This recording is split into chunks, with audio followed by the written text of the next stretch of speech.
Good morning and buongiorno. Another beautiful morning here in southern Italy, and I'm over at a local village called Castel in P3.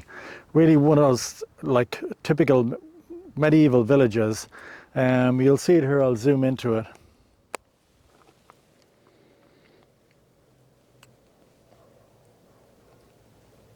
Really gorgeous village sitting up, and you're getting the sunlight on it this morning, so it's really beautiful. And I wanted to talk about the unconscious this morning. Now, I mean, it's hard for people to understand that in some levels, but actually it works if I describe it like the village. So as humans, we've been unconscious for like thousands and thousands and thousands of years. And in the last like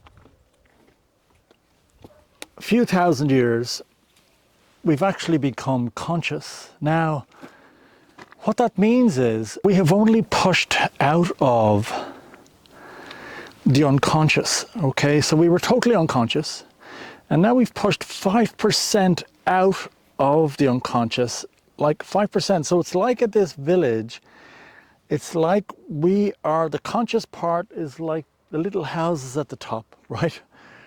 But our unconscious is all the houses and all the buildings underneath. And we're the whole village, okay? We forget this. So Carl Jung said, you know, that we are like bobbing corks on top of an ocean of unconscious. And he was trying to get across the scale of the unconscious.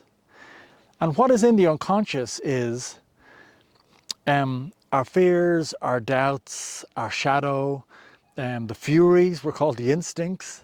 That's all in our unconscious, and it drives all our behavior. So I didn't understand this. I didn't understand the scale of the unconscious. I didn't understand that, like the village, we're this little tiny little house or two on top, and the whole of the rest of the buildings are us, are still our psyche.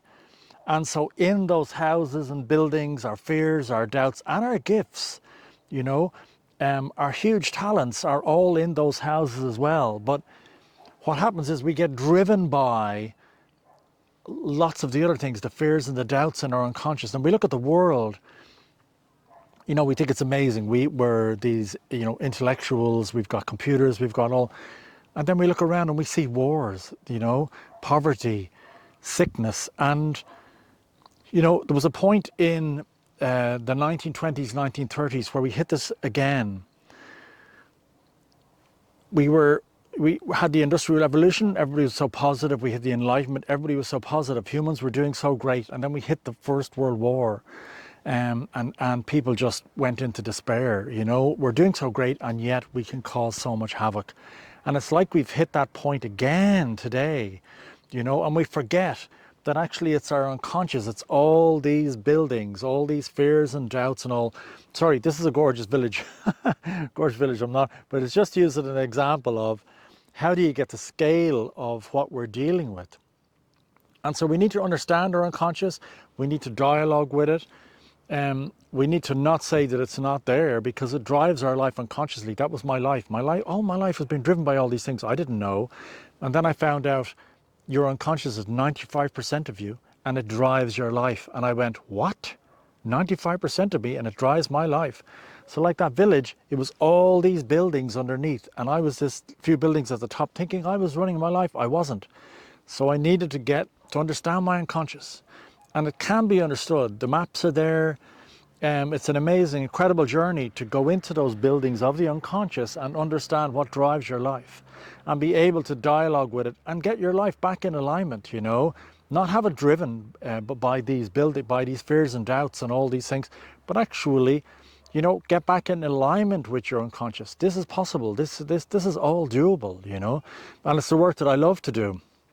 Once I found out it was 95% of me, I really dug into the unconscious to work out what is in there and how can I get in alignment with it? How can I form a dialogue with it and work out? You've got to work out through your doubts and fears. It's all doable. Your talents are theirs. Your authentic self is there. So it's an incredible journey, you know. It's like heading off into this village and heading off into the buildings and finding out what's there in your unconscious. It's really an incredible, and it's old. We see the buildings and very old here. Your unconscious is old.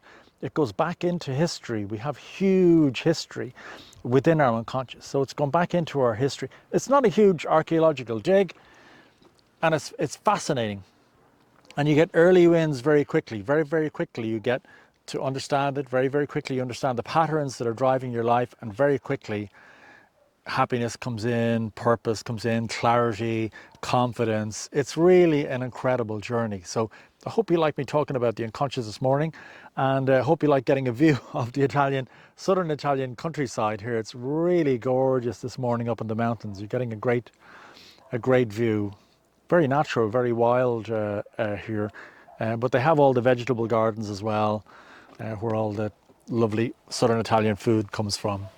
Ciao, ciao for now.